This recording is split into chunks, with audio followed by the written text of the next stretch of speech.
to the thrilling world of the flying runner, brought to you by the Marathon Mates.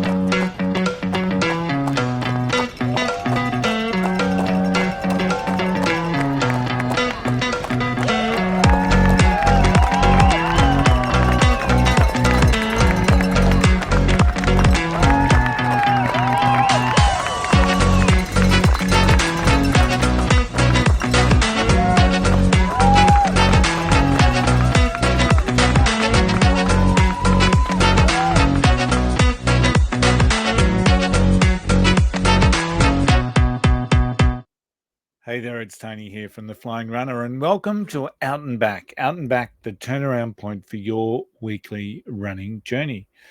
Now, looking at 2025, I've set some really strong and serious goals that I want to attain during that year.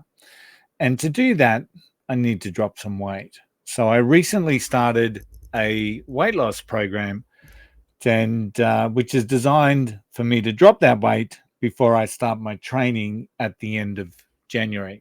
Yes, I'm hearing you. Fancy trying to go on a weight loss program over the seasonal period, over the time where drinks and food are plentiful when it comes to our Christmas celebrations. But I wanted to talk about some of the challenges that people find when it comes to combining weight loss with performance training or running performance. Because it's true, there's a lot of people out there that really struggle to drop weight, even though they may be training more, running a lot more, and running marathons on a regular basis. Yet weight loss seems to elude us. And you would think it would be easy, wouldn't you? But some of the reasons why it's not easy is because training itself fuels our appetite. And often we will eat much more than what we require. So training fuels our appetite, and often we'll eat much more than we require. And the other thing, it's this little thing up here called our mindset. It's the way we think.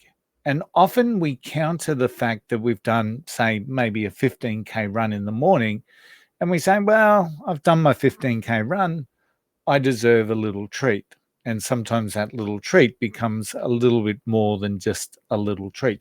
Yes, it's so important to replenish your body after a long run or after a longer run. But sometimes our mindset tells us that maybe we deserve a little bit more. Yeah, I could eat that cake. Yeah, I could eat that chocolate. Yeah, I could have a couple of beers. That sort of thing. It's hard to combine both, a true weight loss program combined with performance training. So, and often the exercise that drives weight loss isn't aligned with the training that we require to run. Some are, but most aren't. In fact, a lot of weight loss will come about through simply gentle training. Things like just to increase our metabolism, things like walking. Gentle exercises can really help our weight loss. Yet it's not necessarily going to prep us extensively for running a marathon. So, and the other thing that I just really want to talk about, when we're in a training block, we're fueling for long runs. And sometimes that's not conducive to a premium weight loss program. So what are the challenges that we face? Well, first up, let's look at the old calorie in, calorie out scenario, which can lead to energy deficits. So, and when we have that energy deficit, it can lead to fatigue and poor performance because we're under fueling. And because we're under fueling, potentially we're going to have slower recovery. Also, depending on which weight loss program you are using, sometimes we're losing our lean muscle mass, which comes from unbalanced weight loss programs, and which can lead to decreased metabolism. So we want to increase our metabolism, not decrease it. And the other thing is that often we'll end up, because we think the more we train, the more we'll lose, that increased training can lead to increased risk of injury through that overtraining. So we're putting that overemphasis on weight loss as opposed to what's ideal for training. And when we then combine that with overtraining and energy deficiency, yeah, it's just a whole world of hurt. Potentially, we're running down the path of injury. And we know what happens when people get injured. Their mindset shifts, and maybe they're going to maybe eat a little bit more as a little bit of comfort for that injury. So, what is it that I'm looking at? Well, at the moment, I've got a fairly light period between now and maybe the middle to end of January when I'm really going to start kicking in my training. So I've got a very intense period where I just really want to focus on weight loss, right? So my personal choice is always low carb, high protein. So and my body tends to respond pretty well to that. So, and everyone's different. Everyone's going to have different ways in which they can manage their weight. But that's the one that seems to be workable best for me. But then moving forward, what I really need to continue on, because what I'm trying to do is lessen the load on my lower legs and potentially my hips, right?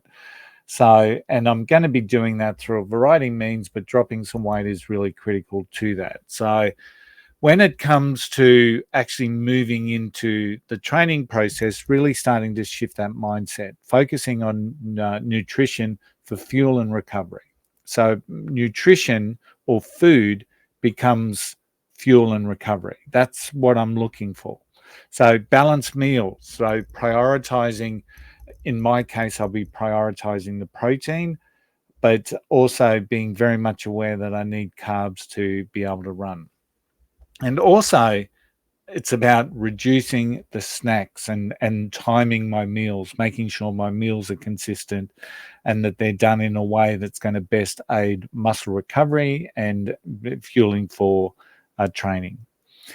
It's important to structure and be consistent with my training plan. So this is going to be step number 2. It's going to be very important for me to do that. And I've spoken previously on Out and Back about how I'm endeavoring to find that consistency of routine within stretching and strength. So it's important to get in a consistent structure, but it's also important to incorporate a mix of runs. So an easy run, a tempo run. Recently, I just mapped out a 500-meter stretch on one of the runs that we do, quite familiar with, and I'll be structuring in to do some tempo runs, running 500 at full pace, and then jogging back, running for, much like the stuff we used to do at footy training, except instead of 500 meters, we probably used to do 20 meters. So adding some cross training if I can, but also having that gradual progression. And my plan that I'm scheduling in for Gold Coast next year really does. It's a 24-week plan. It's the first time I've ever planned to that extent, and it will be very gradual. And then finally, the last thing, and this is not rocket science, some of this stuff that I'm talking about, I get, but it's about prioritizing rest and recovery. So making sure I'm getting quality sleep, and I measure that on my phone as well as through a number of other, on my watch and my phone, as well as through another many varieties. Just on how I'm feeling when I wake up is usually quite a good measure of what sort of quality sleep that I've had.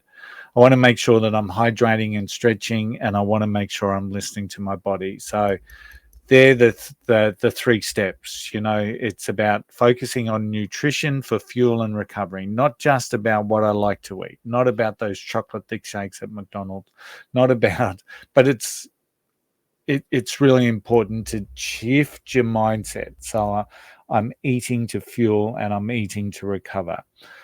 Having a structured training plan with that consistency where everything fits in together, and then also that prioritization of rest and recovery.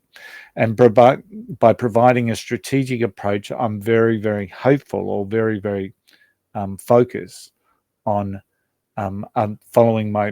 getting the best out of my training plan to really hit some of those targets that I'm looking at for next year.